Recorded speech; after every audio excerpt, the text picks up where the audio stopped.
बिस्मिल्लाहिर्रहमानिर्रहीम। अस्सलाम वालेकुम एवरीवन। आज का जो हमारा टॉपिक है वो है विजुअल एक्यूटी से related. That is what is visual acuity. Visual acuity को हम किस तरह से डिफाइन करते हैं? हम कहते हैं it's the resolving power of an eye, यानी दूसरे लफ्ज़ों में हम इस तरह से कह सकते हैं कि शार्पनेस या clarity of a vision is known as visual acuity. अक्सर हमने सुना है कि resolving power of an eye is called visual acuity. अब ये रिजॉल्विंग पावर होती क्या है? बेसिकली ये वो एबिलिटी है, the ability of the eye to differentiate या डिस्टिंग्विश या सेपरेटली व्यू टू ऑब्जेक्ट्स और two points which are very close to each other. यानी आई की वो एबिलिटी जिसमें आई दो ऑब्जेक्ट्स को जो एक दूसरे के बहुत क्लोज हैं उन दोनों को सेपरेटली देख सके, दोनों को डिफरेंशिएट कर सके कि ये दो ऑब्जेक्ट्स हैं। इस एबिलिटी को हम कहते हैं रिजॉल्विंग पावर, और इसी को हम क्या बोलते हैं? Visual acuity. यहाँ पे मैं आपको फिगर से समझाती हूँ कि किस तरह से दो ऑब्जेक्ट्स को, कोई भी दो ऑब्जेक्ट्स हों, उनको डिफरेंशिएट करने की एबिलिटी को विजुअल एक्यूटी बोलते हैं। अब यहाँ पे देखें, ये दो स्मॉल ऑब्जेक्ट्स हैं, ठीक है, ऑब्जेक्ट ए, ऑब्जेक्ट बी। ये closely adjacent to each other है, मीन्स के एक दूसरे के बहुत क्लोज हैं, इन्फिनिटी पे हैं, ठीक है, एक इन्फिनाइट डिस्टेंस पे हैं। लेट्स सपोज मैं इसका जो डिस्टेंस है उसको मैंने 6 मीटर कर दिया रेटिना से। यूजुअली हम जो 6 मीटर डिस्टेंस रखते हैं स्नेलन का, हम यही एज्यूम करते हैं कि हम जो 6 मीटर पर जो है वो parallel raise of light enter हो रही होती हैं आई में।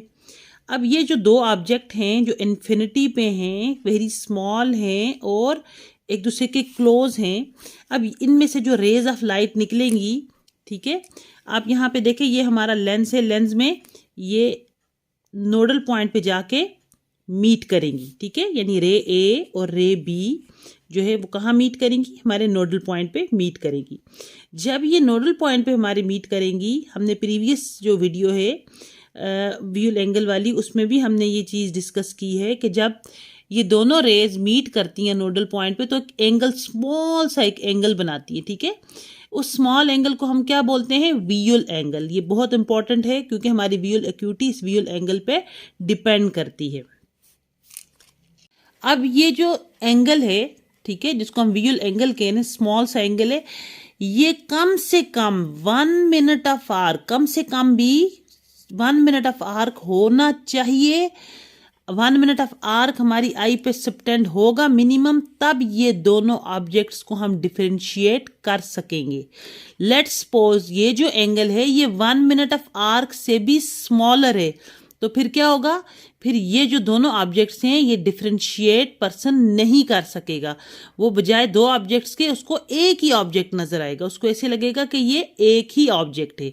अगर इन दोनों ऑब्जेक्ट्स को डिफरेंशिएट करना है, इंडिकेट करना है, तो उसके लिए ज़रूरी है कि कम से कम जो एंगल सबटेंड हो वो क्या हो? 1 मिनट ऑफ आर्क। तो अक्सर हम ये टर्म पढ़ते हैं कि 1 मिनट ऑफ आर्क है। What is 1 minute of arc? वो यही एंगल है विजुअल एंगल के मिनिमम, अगर आपने किसी दो ऑब्जेक्ट्स को डिफरेंशिएट करना है, स्मॉल ऑब्जेक्ट्स को जो इन्फिनिटी पे हैं, उसको डिफरेंशिएट करने के लिए ज़रूरी है कि जो नोडल पॉइंट पे आपका एंगल बन रहा है वो मिनिमम 1 मिनट ऑफ आर्क होना चाहिए।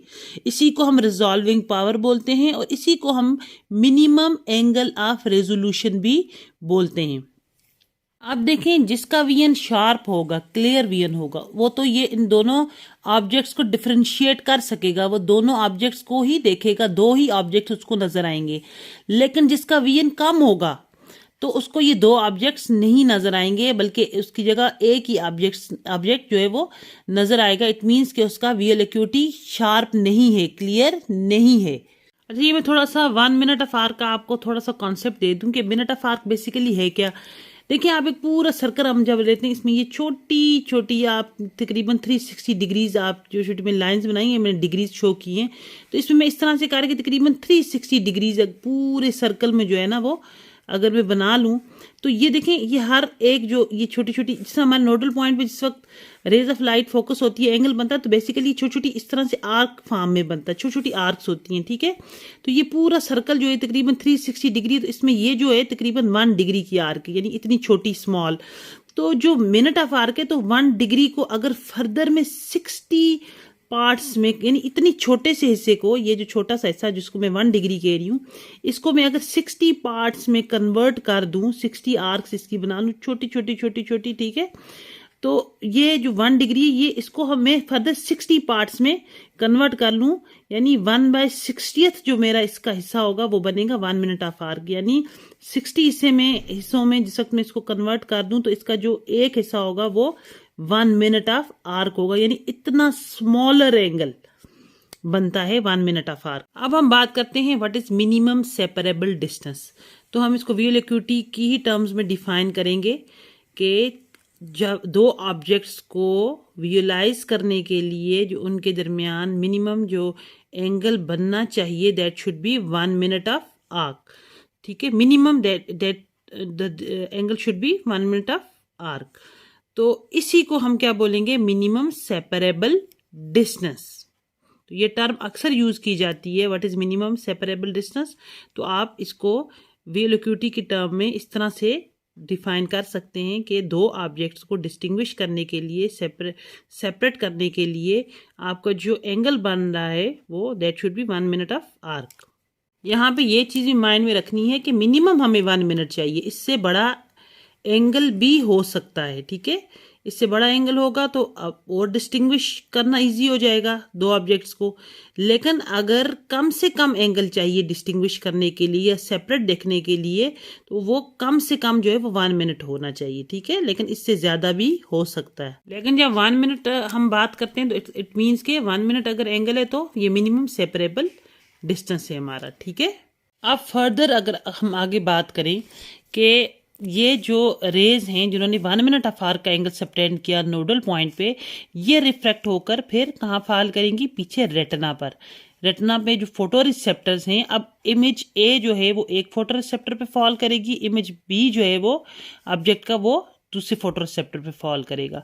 तो ये जो ऑब्जेक्ट है जिसने 1 मिनट ऑफ आर्क बनाया का एंगल सबटेंड किया है, ठीक है, इस डिस्टेंस पे, वो रेटिना पर जो इमेजेस बनाएगा उनके दरमियान का जो डिस्टेंस होगा वो तकरीबन 4.5 माइक्रोन्स होगा, ठीक है। तब ये जो है ऑब्जेक्ट जो है वो डिफरेंशिएट होंगे, ठीक है, तब इन दो ऑब्जेक्ट को जो है वो सेपरेटली व्यू कर सकेगा पर्सन। अब इन दोनों जो फोटो रिसेप्टर्स हैं इनके दरमियान का जो डिस्टेंस है वो तकरीबन 4.5 माइक्रोन्स है। अब जब ये इनका जो डिस्टेंस इनमें आपस में जो डिस्टेंस है वो तकरीबन 4.5 माइक्रोन्स का है, तो क्या होगा कि क्योंकि हमारे रेटिना पे जो photoreceptors rods and cones ही होते हैं, इसका मतलब ये है कि इसके दरमियान में कोई ना कोई कोन या कोई ना कोई रॉड जो है वो अनस्टिमुलेटेड रह जाएगी। वो क्यों अनस्टिमुलेटेड रहेगी, क्योंकि रॉड का या कोन का जो एक मतलब साइज होता है, विड्थ होती है, वो तकरीबन 2.5 माइक्रोन्स होती है। तो अब ये फासला तो 4.5 का है, तो इसका मतलब ये कि इसमें कोई ना कोई रॉड या कोई ना कोई कोन अनस्टिमुलेटेड रह गई है, ठीक है। तो अगर इस तरह की कंडीशन हो जाएगी तो इसमें क्या होगा, पेशेंट जो है, पर्सन जो है वो इजीली इसको डिफरेंशिएट कर देगा, यानी दो फोटो रिसेप्टर्स के दरमियान में एक जो फोटो रिसेप्टर रॉड या कोन होगा वो अनस्टिमुलेटेड रह जाएगा, तो वो इसको डिफरेंशिएट कर लेगा और 1 मिनट ऑफ आर्क सबटेंड होगा, ठीक है। इसको हम differential stimulation of photoreceptors भी बोलते हैं, या differential excitation of photoreceptors, या differential excitation of rods and cones भी बोलते हैं। इस तरह से जो है हम मिनिमम सेपरेबल को in terms of visual acuity जो है वो एक्सप्लेन कर सकते हैं। प्रिंसिपल के ऊपर जो है वो स्नेल चार्ट को डिज़ाइन किया गया है कि विजुअल एक्यूटी के टाइम पे कम से कम भी जो आई एंगल पे एंगल सबटेंड हो, मिनिमम जो है वो 1 मिनट ऑफ आर्क लाजमी हो। मैंने भी यही डिस्कस किया था कि जितने भी ऑप्टोटाइप्स हैं स्नेलन के ऊपर, अगर हम उनको एक स्क्वायर फॉर्म में ले लें, स्क्वायर बॉक्स बना लें और इसको 5 पार्ट्स में इसकी पार्टीशन कर दें, तो हर पार्ट जो है वो 1 मिनट ऑफ आर्क का एंगल सबटेंड करेगा नोडल पॉइंट पे, और इसी तरह जो पूरा ऑप्टोटाइप है वो 5 मिनट ऑफ आर्क का एंगल सबटेंड करेगा नोडल पॉइंट पे eight their respective distances. Means कि जैसा 6/60 है तो 6 जो है वो क्या था, इट इज यानी डिस्टेंस था पेशेंट से चार्ट तक का डिस्टेंस, ठीक है। तो जो 60 था वो क्या था, डिनोमिनेटर था जो नॉर्मल पर्सन जिस डिस्टेंस पर इस लेटर को देख सके। तो जो भी ऑप्टोटाइप है वो 5 मिनट ऑफ आर्क का एंगल सबटेंड करेगा, लेकिन there at their respective distances. जैसे लेट्स सपोज 6/60 है तो 5 मिनट ऑफ आर्क सबटेंड होगा किस डिस्टेंस पे, 60 मीटर पे। अगर 6/36 है 5 मिनट ऑफ आर्क सबटेंड करेगा at a distance of 36 metres. इसी तरह अगर 6/12 है तो 5 मिनट ऑफ आर्क सबटेंड करेगा at a distance of 12 metres. ठीक है, तो अपने रिस्पेक्टिव डिस्टेंसेस के ऊपर 5 मिनट ऑफ आर्क का एंगल सबटेंड करेंगे। तो ये था आज का हमारा वीडियो। उम्मीद है आप लोगों को पसंद आएगा। कोई भी क्वेश्चन हो इनबॉक्स जरूर करें। Stay connected, stay blessed. अल्लाह हाफिज।